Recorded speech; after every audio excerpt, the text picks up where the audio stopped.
오늘 밤 우리 각자에게 공급하시는 주님의 은혜로 만족하시는 시간 되시기를 바랍니다. 함께 기도하시겠습니다. 또 지난 시간들을 돌아보시면서 회개의 기도와 그리고 보혈로 덮어달라고, 그리고 이 시간 성령으로 우리를 충만케 해달라고 함께 기도하시겠습니다.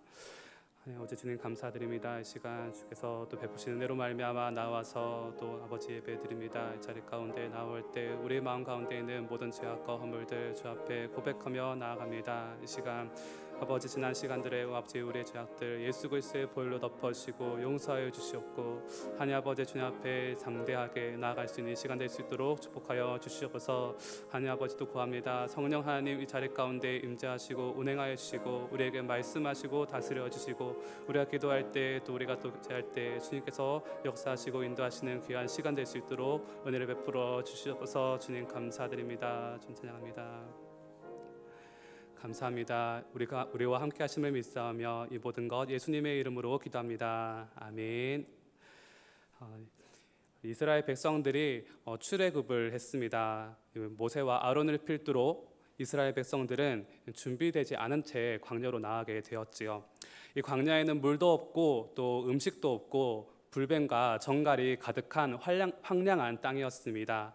200만 명이 되는 그런 인원들이 살아남기 위해서는 필요한 것들이 한두 가지가 아니었을 것입니다.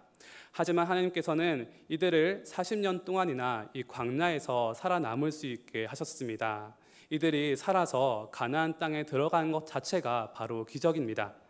하나님께서는 물이 필요할 때에 반석에서 물이 나오게 해주시고 또 먹을 것이 필요할 때에 양식을 주셨고 그리고 신발과 옷은 헤어지지 않게 보호해 주셨습니다. 광야에서 이스라엘 백성은 이 하나님의 전적인 돌보심을 입었고 하나님께서 그들의 하나님이 되신 것을 깨닫는 삶으로 깨닫는 그런 순간순간들이었습니다. 하나님께서는 또 마찬가지로 우리에게도 이러한 광야를 허락해 주십니다. 하나님께서는 이 광야를 통해서 우리를 훈련시키시고 단련시키시고 또 하나님께서 우리의 하나님이 되심을 체험케 하시고 그래서 믿음의 사람으로 성장시켜 주십니다. 성경에 많은 인물들이 이 광야에서 영적인 사람으로 거듭났습니다. 광야 생활을 이끌었던 모세 자신도 광야에서 40년 동안 지냈고요. 요셉도 이집트에 팔려가서 노예 생활을 했습니다.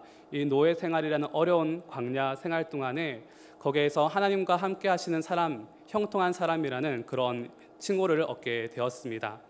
야곱은 에서가 그를 죽이러 온다고 생각하며 약복강에서 천사와 씨름했고 그때 하나님께서 나에게 은혜를 주셔야만 한다는 그런 은혜를 구했을 때 그는 이스라엘이라는 이름을 받으면서 거듭나게 되었습니다. 다윗도 집안에서 멸시를 받으며 들판에서 양을 치고 광야를 경험했고 또한 왕이 되기 전에는 사울의 추격을 받으며 광야 생활을 경험했습니다. 우리 각자의 삶에도 광야는 여러 가지 모습으로 찾아옵니다. 질병과 가난과 관계와 또 자녀의 문제 등 여러 가지 문제로 우리에게 다가와서 우리의 삶을 어렵게 만드는 것이 광야입니다. 그곳에서는 물도 없고 양식도 없고 뜨거운 햇볕과 또 추운 밤과 불뱀과 정갈 같은 것들이 있습니다. 하지만 하나님께서는 거기에서 바로 우리를 돌보아 주시고 우리를 만나 주십니다. 그곳이 바로 우리가 하나님을 경험하는 곳이고 하나님의 손에 의해서 연단되는 정금같이 만들어지는 순간들입니다. 우리가 이 광야에 있을 때에도 감사해야 할 이유가 바로 이것입니다. 그것이 바로 우리를 거듭나게 하고 하나님의 하나님 되심을 경험하게 하고 성장되는 순간이기 때문입니다. 오늘 말씀은 이스라엘 백성의 이 광야 생활의 초기 때였습니다. 출애굽한 지 2달하고 또 반이 지나갔습니다. 그들은 이집트에서 챙겨왔던 비상식량들을 이제 다 먹고 떨어져서 이제 한계의 점에 다다르게 되었습니다. 이스라엘 백성들은 이 문제를 어떻게 해야 될지 몰라서 이 힘듦 속에서 모세와 아론을 원망하며 나아왔습니다. 차라리 우리가 이집트 땅에 있는 고기 가마 옆에서 배불리 먹고 있을 때에 밥을 배불리 먹을 그때에 그 먹는 것으로 괴롭지 않던 그때의 그 순간에 하나님께서 우리를 죽이셔서 그렇게 그곳에서 죽었으면 좋았겠다라고 말했습니다. 광야가 너무 어려워서 우울증에 걸린 것처럼 죽고 싶다라고 이야기하는 것입니다. 그러면서 너희가 우리를 이 광야로 인도해 내어서 우리를 굶어 죽게 한다라며 모세와 아론을 탓하고 원망을 했습니다. 하나님께서는 이스라엘 백성들의 이 원망을 들으시고 놀라운 일을 해주셨습니다. 밤에는 메추라기 떼로 진을 덮게 해주시고 아침에는 안개가 자욱하게 깔렸다가 그것이 거쳤을 때에 진둘레에 하얗고 씨앗 같은 것이 깔려 있었습니다. 그것은 그들이 처음 보는 음식 만나였습니다.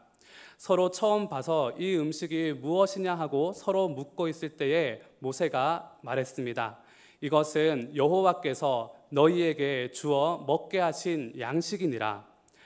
광야에서 우리가 먹을 것이 없다고 하며 힘들어하며 차라리 죽고 싶다고 고백하며 언제 여기에서 벗어날 수 있나라고 고백하며 기도할 때에 하나님께서는 우리가 이전에 보지 못했던 방식과 양식으로 우리를 먹이시고 공급하시고 구원해 주십니다.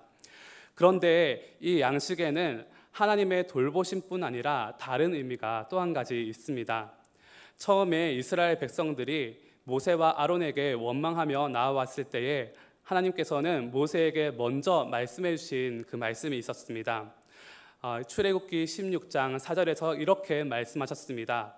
그때에 여호와께서 모세에게 이르시되 보라 내가 너희를 위하여 하늘에서 양식을 비같이 내리리니 백성이 나가서 일용할 것을 날마다 거둘 것이라 이같이 하여 그들이 내 율법을 준행하나 아니하나 시험하리라. 내가 시험하리라. 아멘. 하나님께서는 우리를 광야에 내보내시며 거기에서 우리를 돌보실 때에 또한 하나님께서 이 사건으로 우리가 하나님의 율법을 준행하나 안 하나 시험하시며 점점 말씀을 지키는 사람, 하나님의 나라에 걸맞는 사람으로 만들고자 하는 계획을 가지고 계셨던 것입니다. 그래서 16절에서 모세는 이렇게 하나님의 명령, 계명, 하나님의 말씀을 이스라엘 백성들에게 전해 주었습니다.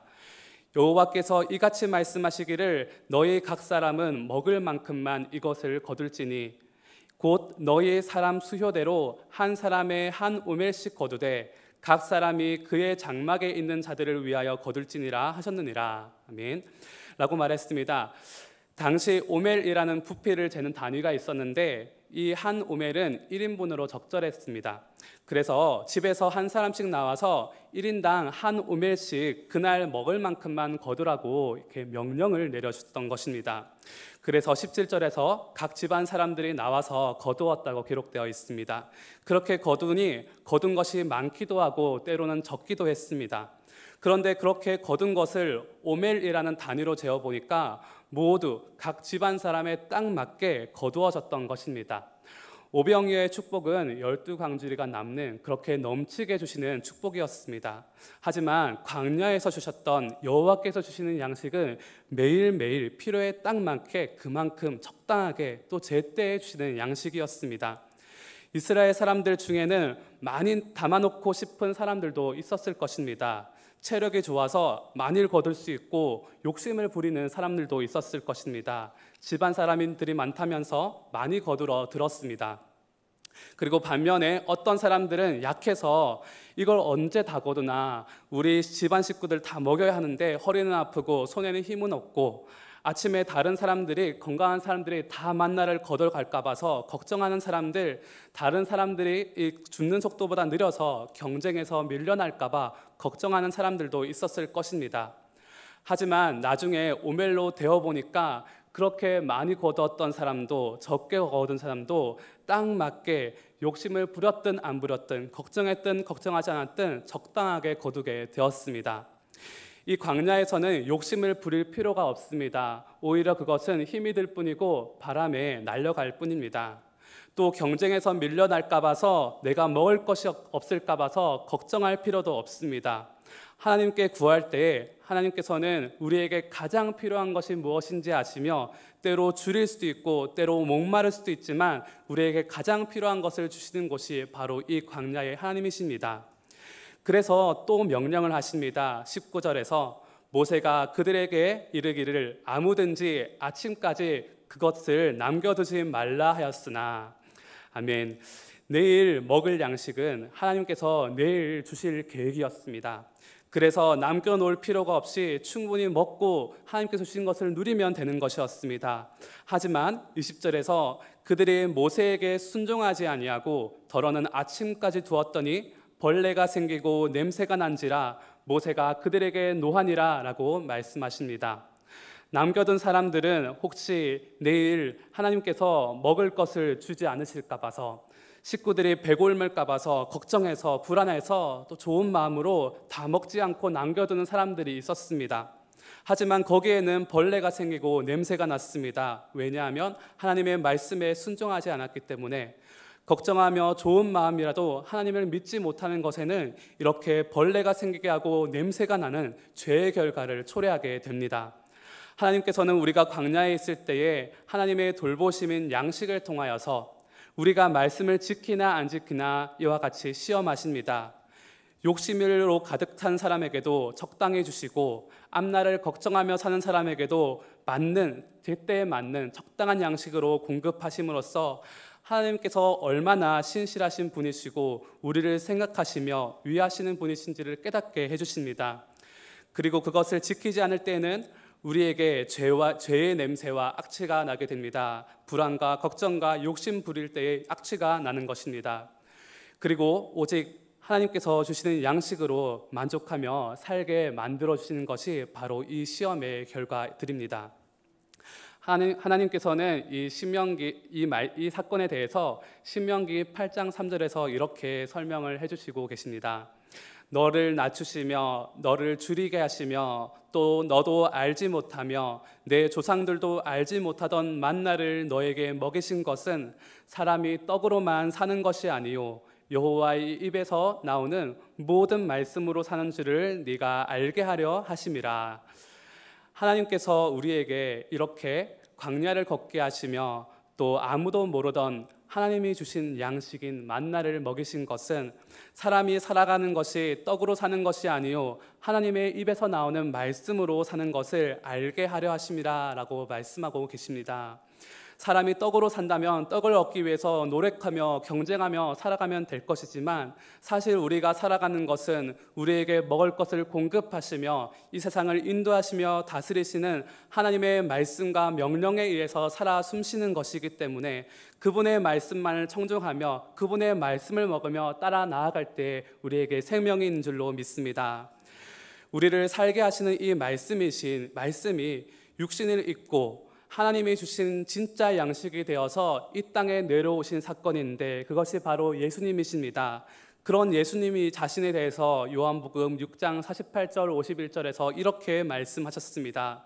내가 곧 생명의 떡이니라. 너희 조상들은 광야에서 만나를 먹었어도 죽었거니와 이는 예수님 자신은 하늘에서 내려오는 떡이니 사람으로 하여금 먹고 죽지 아니하게 하는 것이니라. 아멘.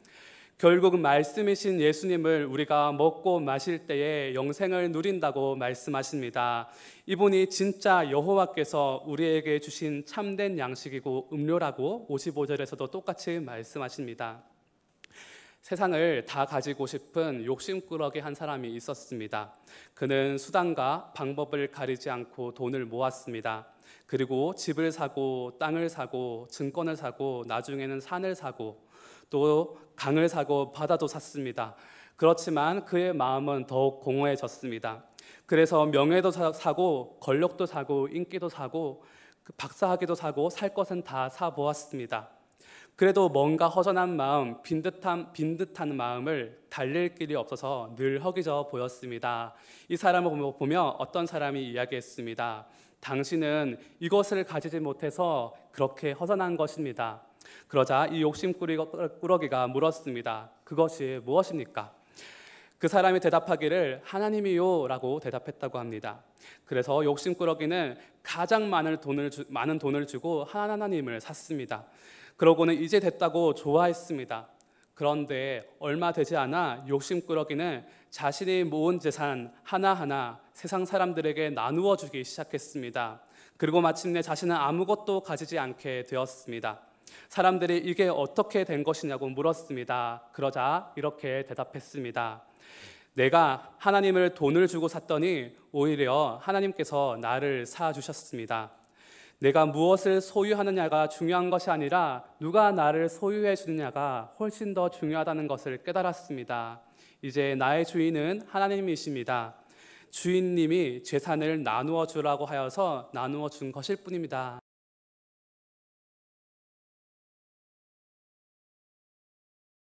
대답을 했다고 합니다. 우리는 세상에서 참 많은 양식들, 육신의 양식과 정서적인 양식, 영혼의 양식들을 두고 삽니다. 무엇을 먹어도 우리를 다시 배고프게 만들고 결국 우리를 만나와 같이 죽음에 이르는 것을 막지는 못합니다. 하지만 영원히 목마르지 않고 영원히 배고프지 않게 하며 영원히 살리는 양식은 오직 예수 그리스도밖에 없습니다. 하나님께서 우리에게 인생의 광야를 주시는 까닭은 또한 이 양식을 우리에게 주시기 위함입니다. 이 앞에서 설명했던 요셉과 다윗과 아브라함과 모세도 이 광야에서 하나님을 만나고 예수 그리스도를 만나게 되었습니다. 이 광야를 지날 때에 물도 없고 양식도 없고 이 건조한 이 땅을 지날 때에 하나님은 우리가 이전에 알지 못했던 예수님, 만나와 같은 예수님을 공급해 주십니다. 그리고 이 예수님으로 만족하며 살라고 말씀을 하십니다.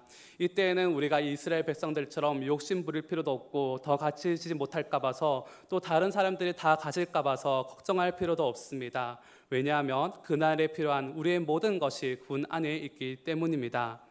또한 그날 우리에게 말씀하시는 예수님의 말씀을 따라갈 때, 그분에게 순종할 때에 하나님은 하나님의 나라에 걸맞는 백성으로 우리를 시험하시고 단련시키시고 빚어가시고 인도해 주십니다. 이렇게 하늘에서 내려오는 참된 양식, 여호와께서 주시는 참된 양식인 예수님으로 배부른 또 오늘 하루의 모든 성도님 되시기를 바랍니다. 함께 기도하시겠습니다.